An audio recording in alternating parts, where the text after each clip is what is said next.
Assalamualaikum warahmatullahi wabarakatuh. Perkenalkan, nama saya Sabrina Alfitriasari, berasal dari Universitas Negeri Padang. Dewan juri yang terhormat, saya setuju atas mosi tersebut. Keputusan Dewan untuk menurunkan usia pidana anak merupakan suatu upaya efektif dan preventif dalam menanggulangi permasalahan terkait kasus bullying yang telah lama terjadi dan terus mengalami peningkatan setiap tahunnya di Korea Selatan, terutama di sekolah. Keputusan Dewan ini merupakan sebagai bentuk afeksi melihat tindakan bullying yang terjadi di Korea Selatan saat ini yang sangat memprihatinkan. Tindakan bullying yang sering terjadi dapat berupa perundungan secara verbal, perundungan fisik, cyberbullying, dan perundungan seksual.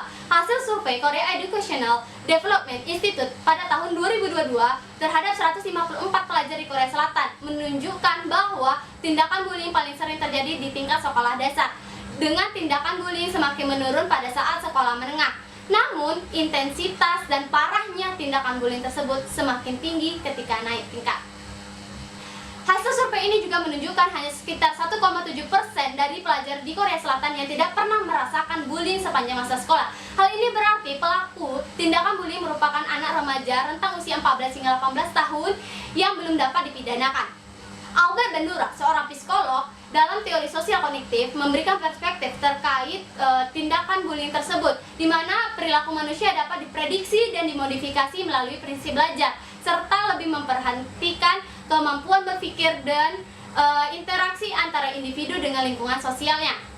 Teori sosial kognitif mengatakan bahwa tindakan bullying dapat berasal dari pengamatan anak terhadap tindakan bullying yang dilakukan oleh orang lain melalui keluarga, teman, sekolah, maupun media massa, yang kemudian anak tersebut salah dalam menafsirkan tentang tindakan tersebut.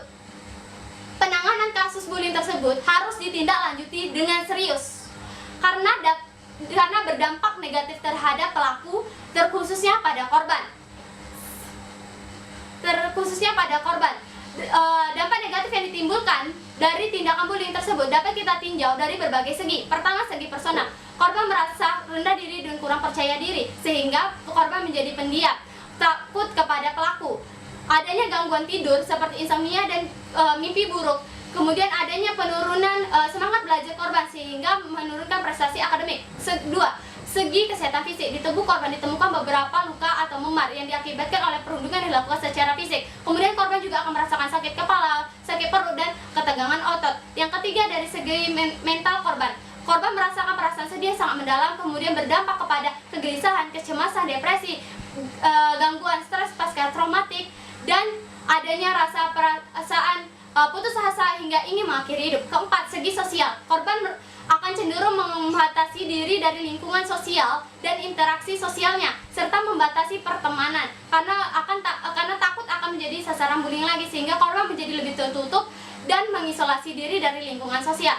Tindakan bullying tersebut juga berkorelasi dengan beberapa aspek kehidupan, meliputi pendidikan, kesehatan, kesetaraan gender, kedamaian, dan keadilan, yang juga termasuk ke dalam Sustainable Development Goals yang ingin dicapai oleh seluruh dunia. Sehingga keputusan Dewan untuk menurunkan usia anak menjadi 10 tahun tersebut relevan dan efektif dalam menanggulangi permasalahan kasus bullying yang terjadi di Korea Selatan.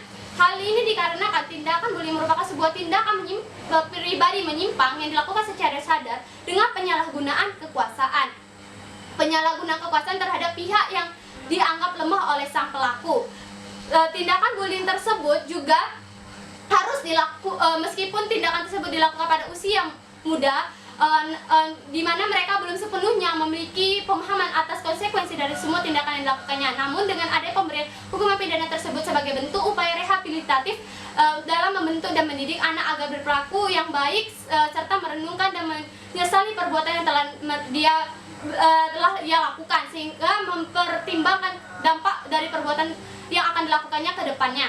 Selain itu, kasus bullying juga harus ditindaklanjuti secara holistik dan inklusif, seperti adanya sosialisasi untuk menumbuhkan kesadaran dan pemahaman tentang bullying dan dampak negatif dari bullying tersebut. Kedua, adanya pelatihan dari guru untuk tentang program anti bullying di sekolah sehingga dapat menekan angka bullying di sekolah. Dewan juri yang terhormat, keputusan Dewan untuk menurunkan angka usia pidana tersebut kepada anak menjadi usia 10 tahun tersebut merupakan sebuah upaya yang efektif karena sebagai bentuk keprihatinan terhadap korban, di mana sehingga dapat juga memberikan efek jera kepada pelaku dan juga memberikan ketenangan dan keadilan bagi korban.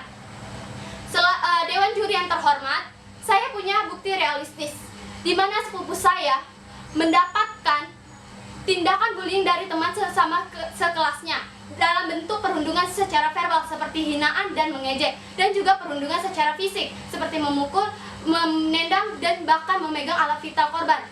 Atas perbuatan tersebut, sepupu saya merasa takut untuk pergi ke sekolah atas tindakannya sehingga dari pihak orang tuanya melaporkan tindakan tersebut kepada wali kelas. Namun wali kelas tersebut tidak mempedulikannya dan mengatakan hanya hal tersebut adalah hal biasa yang terjadi pada anak-anak.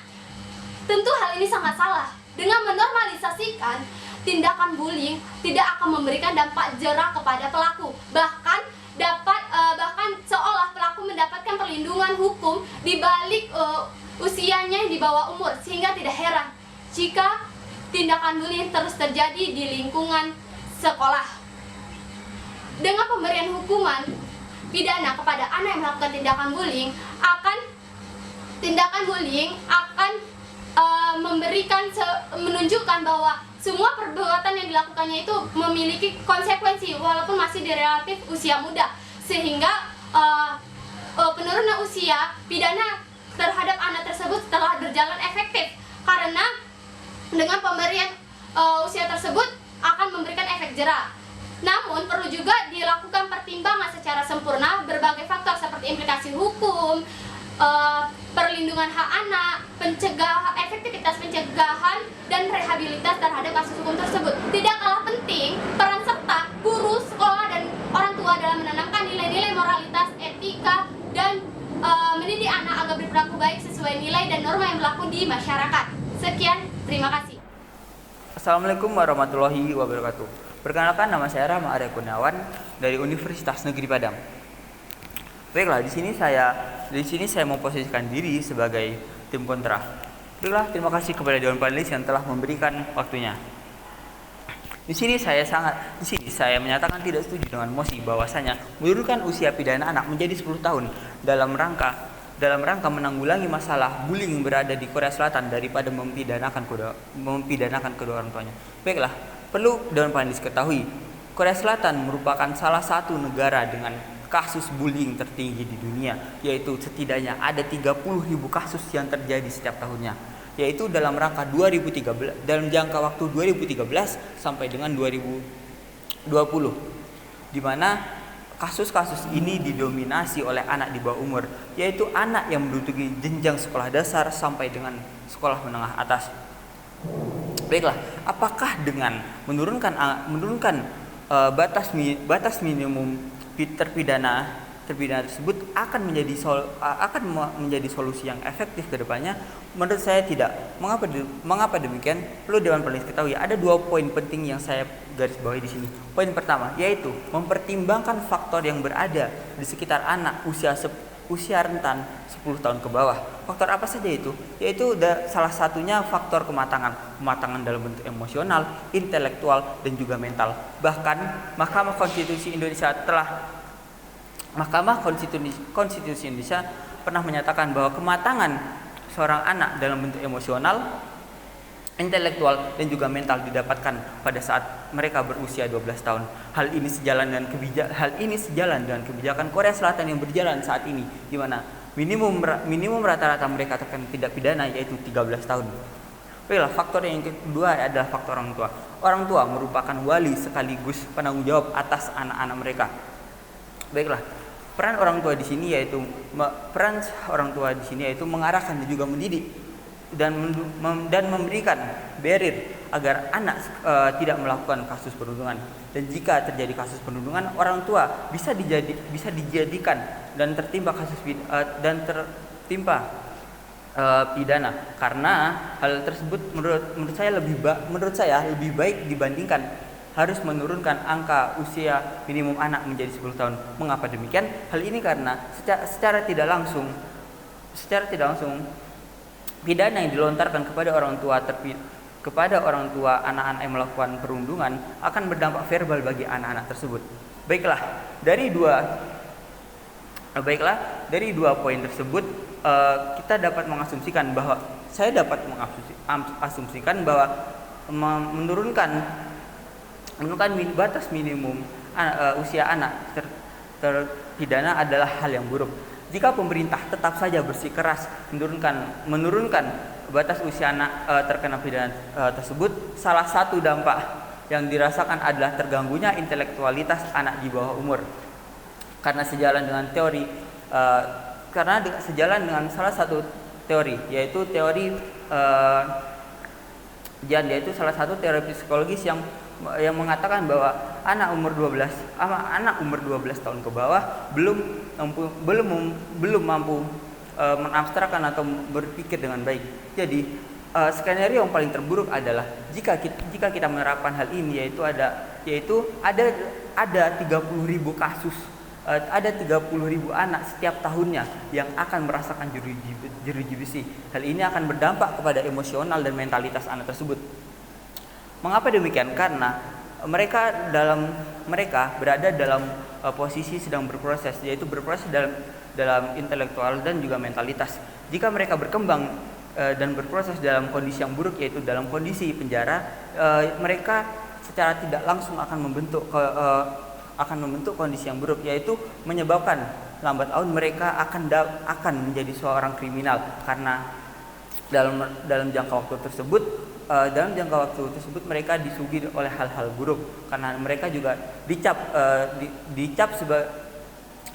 dicap di lingkungannya, dicap buruk di lingkungannya, yaitu entah dari segi keluarga, teman sepermainan dan lingkungan masyarakatnya. Baiklah, solusi yang paling baik di sini menurut saya adalah dengan cara